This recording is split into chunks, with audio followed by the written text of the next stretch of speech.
중국의 테슬라라고 불리는 니오, 무슨 전기 자동차를 만드는 회사일까요? 신생기업인데 어떻게 이렇게 빨리 자동차를 생산할 수 있었을까요? 연초 대비 벌써 4배가 넘게 올랐는데 매수해도 되는 것일까요? 이번 영상에서는 니오에 대한 모든 것을 알아보겠습니다. 본격적으로 시작하기 전에 구독과 좋아요 부탁드립니다.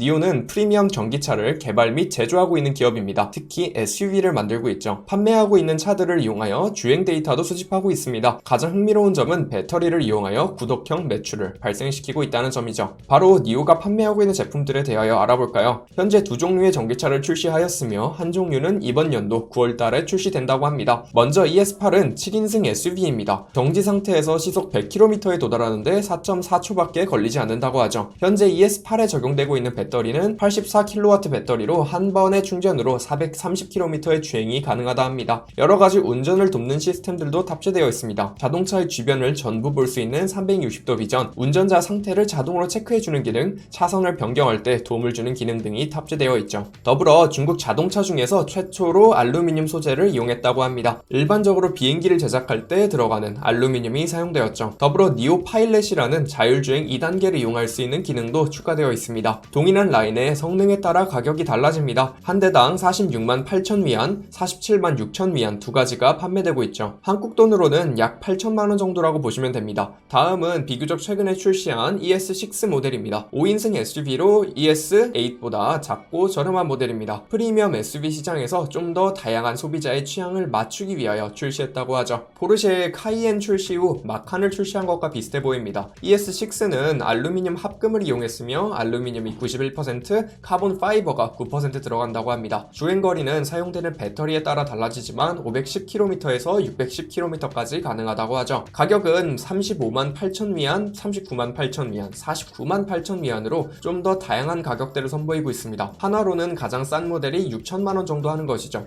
EC6 모델은 2019년도 12월에 출시되었으나 아직 배송이 시작된 모델은 아닙니다. SUV 쿠페 모델로 ES6 모델과 비슷한 가격대인 52,000달러, 6천만 원 정도에 판매된다고 하죠. 주행거리는 약간 더 개선된 615km라고 합니다. 2020년도 9월부터 배송이 시작된다고 하죠. 판매량 및 생산량도 살펴보겠습니다. 테슬라의 경우 주문에 비하여 생산량이 부족하여 많은 비판을 받았었거든요. 가장 오래된 ES8 모델부터 살펴보자면 2019년도에 7,000대 정도를 생산하고 배송했습니다. 신제품인 ES6가 나오고부터는 수요가 옮겨가 배송량은 줄어든 모습이죠. 비교적 최근에 출시된 ES6 모델은 2019년도 6월부터 배송을 시작하였으며 꾸준하게 배송량을 늘려나가고 있습니다. 시장에 반응이 좋다는 뜻이겠죠. 6개월간 약 10,000대를 출고하였으며 한 달에 2,000대 정도를 생산할 수 있는 것으로 보입니다. 즉 현 시점에서 1년에 24,000대 정도를 생산할 수 있는 시설은 준비가 되어 있다는 뜻으로 볼 수 있죠. 전기차가 상용화되기 어려운 이유는 바로 배터리 때문입니다. 현재 아무리 배터리 기술이 좋아졌다고 해도 600km 정도밖에 운전을 하지 못하고 있거든요. 더불어 내연기관 자동차에 비하여 충전 속도가 너무 많이 차이납니다. 내연기관의 경우 기름을 몇 분이면 다 넣는 반면 전기차는 일반 충전소에서는 8시간을 기다려야 하죠. 그런 의미에서 니오는 특이한 배터리 사업 구조를 가졌습니다. 충전소 운영, 자택 충전소 설치, 배터리 교체 시설 등을 운영하고 있죠. 먼저 주택에 사시는 분들은 주차장에 충전소를 설치할 수 있습니다. 배터리 양을 20%에서 90%까지 채우는데 8시간 정도가 소요된다고 하죠. 자택에 충전기를 설치할 경우 별도의 설치비가 부과된다고 합니다. 외부 충전 시설의 경우 3가지 정도로 나눠볼 수 있습니다. 먼저 중국의 특수성은 공공 전기자동차 충전소가 많죠. 중국은 현재 25만 8천여 개의 전기자동차 충전소를 갖추고 있습니다.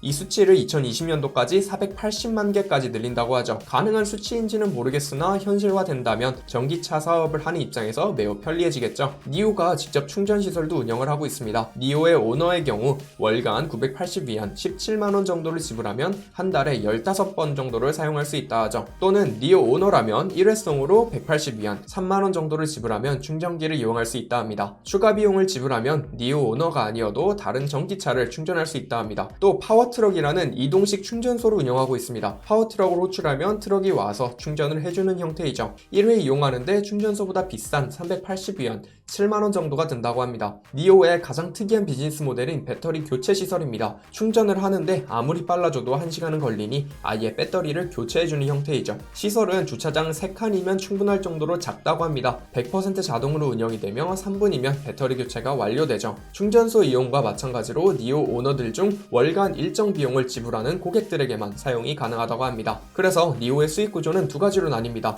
차량을 판매함으로써 얻는 매출과 기타 매출로 이루어지죠. 기타 매출은 충전소 운영 및 보험 상품 판매로 이루어져 있습니다. 이제 재무도 살펴보겠습니다. 일반적으로 저는 연간 재무만 살펴보는 편인데 니오의 경우 연간과 분기간 재무를 둘 다 살펴보겠습니다. 먼저 연간 매출은 빠른 속도로 성장하고 있습니다. 매출 없이 상장하여 최근에는 1.13빌리언 달러, 1.3조 원 정도를 벌었죠. 적자폭은 매년 커지고 있습니다. 1.65빌리언 달러로 매출보다 손실을 더 많이 봤죠. 따라서 발생한 손실만 무려 3조 원이라고 보시면 됩니다. 현금은 손실의 규모에 비하여 너무 적어 의아했죠. 그래서 분기 보고서를 살펴봤습니다. 놀랍게도 매출이 비용보다 커져 적어도 차량을 판매할 때마다 손실이 더 이상 발생하진 않습니다. 현금도 1.5빌리언으로 어느 정도 확보를 해두었죠. 아직 빠른 성장을 하고 있는 초기 단계의 기업이기에 쉽게 판단을 할 수는 없지만 수치만 봤을 때 나쁘진 않아 보입니다. 제가 니오를 살펴볼 때 배터리를 이용한 사업 모델 BAAS 모델을 굉장히 흥미롭게 봤습니다. 기본적으로 차량 판매 및 이에 따라오는 유지 비용까지 니오가 가져가려는 모습이죠. 더불어 조금만 생각을 해봐도 주유소보다 괜찮은 비즈니스 모델입니다. 차량을 많이 사용하지 않아도 니오에 구독을 하시는 분들이라면 매달 또는 매년 돈을 지불해야 하거든요. 즉 차를 안 쓰면 기름값이 안 드는 전통 모델과 달리 더 많은 수익을 창출할 수 있어 보입니다. 더불어 전기차 교체 시설 인프라를 깔아두면 돈이 크게 더 들어갈 만한 부분은 안 보입니다. 통신사업처럼 캐시카우가 될 수 있어 보이죠. 하지만 니오는 이러한 배터리 교체 시설 모델 때문에 글로벌 확장은 어려워 보입니다.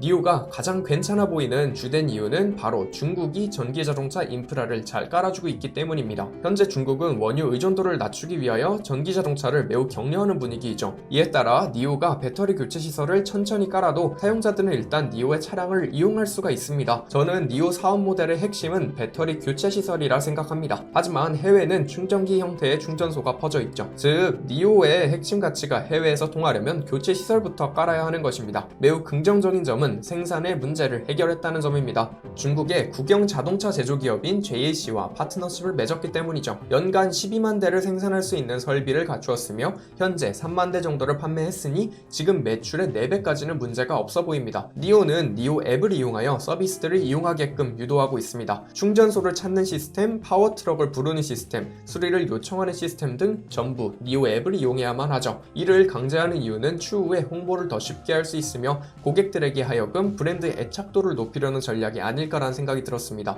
이외에도 니오는 여러가지 사업 및 전략을 진행하고 있습니다. 자율주행을 빼놓을 수가 없는데 니오의 자동차에서 2단계 자율주행을 이용할 수 있다 하죠. 니오의 차량을 이용하여 데이터 수집을 하고 있으니 추후에 완전 자율주행을 하는데 도움을 줄 수 있을 거라 생각합니다. 다만 정확한 자료는 제공되어 있지 않으며 제가 자율주행 부분에서 전문가는 아니기에 코멘트를 하기엔 어렵네요. 브랜딩에도 집중을 하고 있습니다. 니오데이라는 날을 만들어서 신제품을 출시하고 F1에도 참여를 하는 등 신생 브랜드인 만큼 인지도를 쌓기 위하여 여러가지 전략을 사용하고 있죠. 이제 가격 분석을 통하여 매수 타이밍도 알아봐야겠죠. 니오의 주가는 매우 급격한 속도로 오르고 있습니다. 변동성 역시 굉장히 커 일주일에 30%씩 하락하기도 오르기도 하고 있죠. 저는 개인적으로 적자를 보고 있는 기업을 좋아하진 않기 때문에 적극적으로 매수를 권하고 싶진 않습니다. 만약 매수를 한다면 주가가 10불쯤에서 포트폴리오의 2% 이하로 담고 싶습니다. 구독자 여러분들은 니오의 미래에 대하여 어떻게 생각하시나요? 영상에 대한 질문 또는 투자에 대한 질문을 남겨주시면 성심성의껏 답변해드리겠습니다. 또 제가 다뤄보길 원하시는 종목이 있으시다면 유튜브 커뮤니티 탭으로 신청 부탁드립니다.